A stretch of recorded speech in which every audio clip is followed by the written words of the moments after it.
Anjali Pathak composite school Fardiya Madhopur block Amariya. ये कुछ toys बनाए हैं, ट्रेस से बनाए हैं और इनको हम म्यूज़िकल इंस्ट्रूमेंट भी कह सकते हैं, जिससे हम बच्चों को ध्वनि के बारे में पूरा कॉन्सेप्ट क्लियर कर सकते हैं। ध्वनि कंपन से उत्पन्न होती है, किसी की आवाज़ पतली होती है, किसी की मोटी, जैसे शेर की आवाज़, कुत्ते की आवाज़, बिल्ली की आवाज़, इनमें हम उन्हें अंतर भी बता सकते हैं। प्लस इसके अलावा इससे हम उन्हें पिच के बारे में भी समझा सकते हैं, आवृत्ति के बारे में। तो कुछ खिलौने बनाए हैं।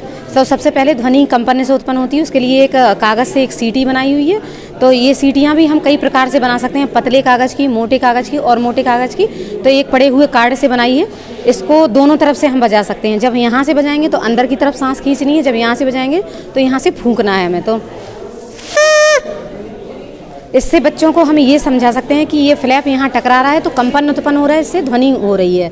अब हम सांस जितनी ज़्यादा खींच पाएंगे अंदर को, उतने ज़्यादा बार फ्लैप टकराएगा, उतने बार ध्वनि उत्पन्न होगी इससे। तो एक ये सीटी है। इसके बाद एक माउथ ऑर्गन हमने बनाया है। ये भी, इसमें भी हम अलग अलग तरीके से इसमें कागज़ लगा के, अलग अलग मोटाई की लकड़ी लगा के अलग अलग तरीके की आवाज़ इससे कर सकते हैं। तो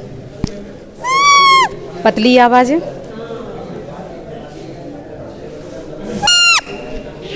मोटी आवाज़ है।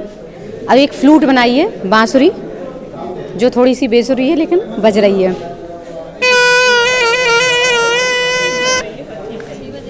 एक बिगल बनाया है।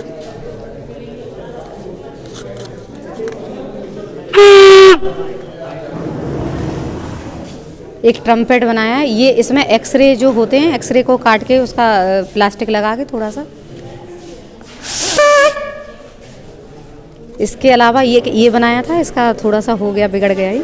इसके अलावा एक टिकटिकी बनाई है।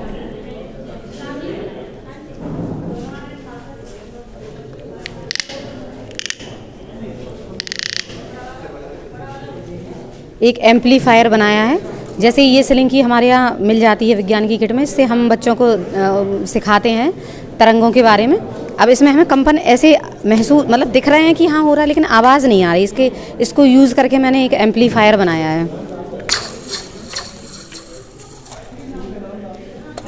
अब कंपन पे ही आधारित एक ये बनाया हुआ है। कैसे बनाया आपने? कुछ भी नहीं है मैम, उसमें सिर्फ एक ऐसे ही प्रो दिया है। हाँ, थोड़ा सा। हाँ, ये सारी कंपन इसमें जा रहा है, ये ध्वनि को बढ़ा दे रहा है, एम्पलीफायर है।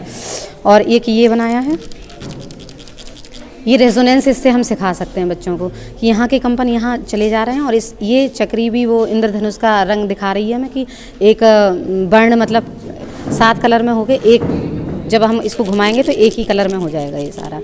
तो ये कुछ टॉयज़ हैं। ये पाइप है, इससे भी